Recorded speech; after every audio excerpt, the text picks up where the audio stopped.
Hello friends, मी आहे advocate Manoj कडू आणि आज आपण जाणून घेणार आहोत एका गंभीर विषयाबद्दल, ते म्हणजे भ्रष्टाचार म्हणजे काय व त्याविरुद्ध कायदेशीर कारवाई कशी करायची.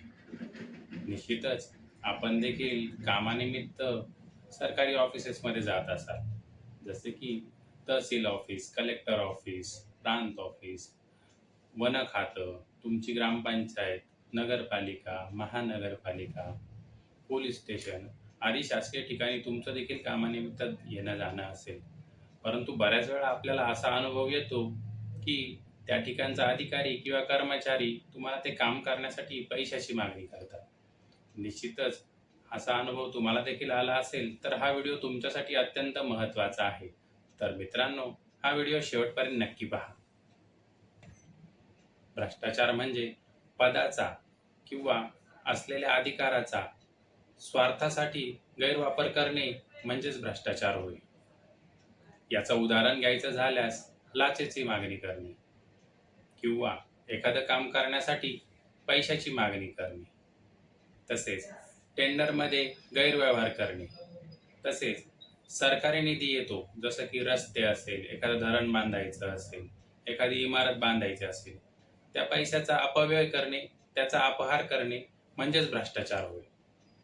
भारतातील भ्रष्टाचार विरोधी प्रमुख कायद्याबद्दल सांगायचं झाल्यास प्रिव्हेन्शन ऑफ करप्शन ॲक्ट 1988 हा प्रमुख कायदा भ्रष्टाचार रोखण्यासाठी सरकारने केलेला आहे.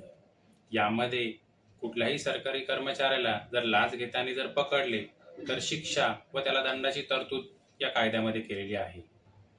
त्यानंतर लोकपाल आणि लोक आयुक्त ॲक्ट 2013 हा देखील प्रमुख कायदा भ्रष्टाचार विरोधी सरकारने आणलेला आहे. यामध्ये केंद्रात लोकपाल व राज्यात लोक आयुक्त अशी पदे निर्माण करण्यात आलेली आहेत. मग आमदार, मंत्री, खासदार यांच्या विरोधात असलेले तक्रारी आपण यांच्याकडे करू शकतो व सदर प्रकरणाचा न्यायनिवाडा करण्याचे अधिकार लोकपाल व लोकायुक्त यांना दिलेले आहेत. त्यानंतर जर सांगायचं झालंच तर सेंट्रल व्हिजिलन्स कमिटी ही देखील केंद्र स्तरावर कमिटी आहे व ती देखील विविध विभागांवर या ठिकाणी लक्ष ठेवत असते. कोणत्याही विभागावर आर्थिक गैरव्यवहार झाल्यास किंवा कुणाची तक्रार आल्यास सदर व्हिजिलन्स कमिटी ही लक्ष ठेवून असते व त्या प्रकारे न्यायनिवाडा देत असते.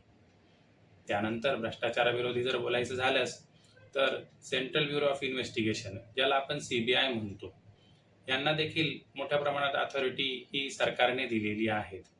यामध्ये जर कोर्टाचा आदेश झाल्यास किंवा एखाद्या राज्य सरकारने एखाद्या गुन्ह्याचा तपास CBIला दिल्यास सदर इन्व्हेस्टिगेशन टीम ही सदर गुन्ह्याचा तपास करते. मोठ्या आर्थिक गुन्ह्यांची जबाबदारी ही नेहमी CBIवर सोपवलेली असते. त्यानंतर महत्त्वाचा मुद्दा येतो, तक्रार कुठे व कशी करावी. संबंधित विभागाच्या व्हिजिलन्स कमिटीच्या संदर्भात तुम्ही तेथे जाऊन तक्रार करू शकता किंवा CBC कमिटीच्या ऑनलाईन वेबसाईटवर देखील तुम्ही तक्रार अर्ज देऊ शकता. त्यासाठी RTI मार्फत सर्वप्रथम तुम्ही माहिती गोळा करणं गरजेचं आहे व सर्व मुद्दे व्यवस्थित मांडून तशी तक्रार तुम्ही करणं देखील गरजेचं आहे. राज्यात लोकायुक्त यांच्याकडे तुम्ही लेखी तक्रार अर्ज देऊ शकता.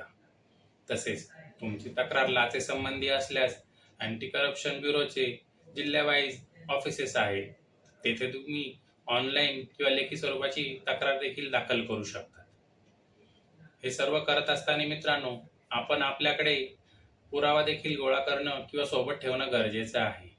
एखाद्या रस्त्यासंदर्भात उदाहरण म्हणून घ्यायचं झाल्यास तर किती भ्रष्टाचार झाला आहे, टेंडरची किंमत किती आहे, सदर टेंडरचा कालावधी किती आहे, किती निधी खर्च झाला आहे, यासाठी आपल्याकडे लेखी पुरावा असणं देखील गरजेचं आहे.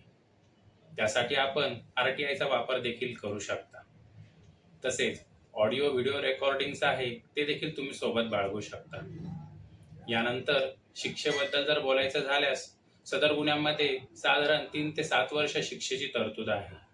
तसेच सरकारी कर्मचारी अधिकारी असेल त्याला निलंबनाची देखील तरतूद यामध्ये आहे व कोर्टाद्वारे सदर प्रकरणामध्ये दंड देखील ठोठावला जाऊ शकतो.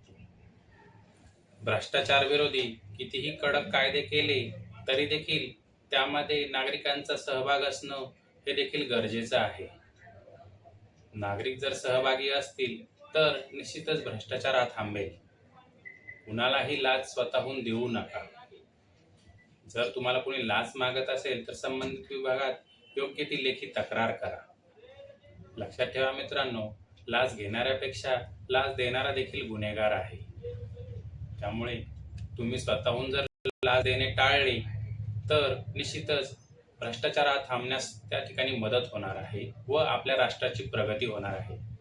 जर आजचा हा व्हिडिओ तुम्हाला जर आवडला असेल तर निश्चितच लाईक करा, शेअर करा, सबस्क्राईब करा, कमेंट करा आणि फॉलो करा advocate Manoj, legal and social voice. Jai Hind.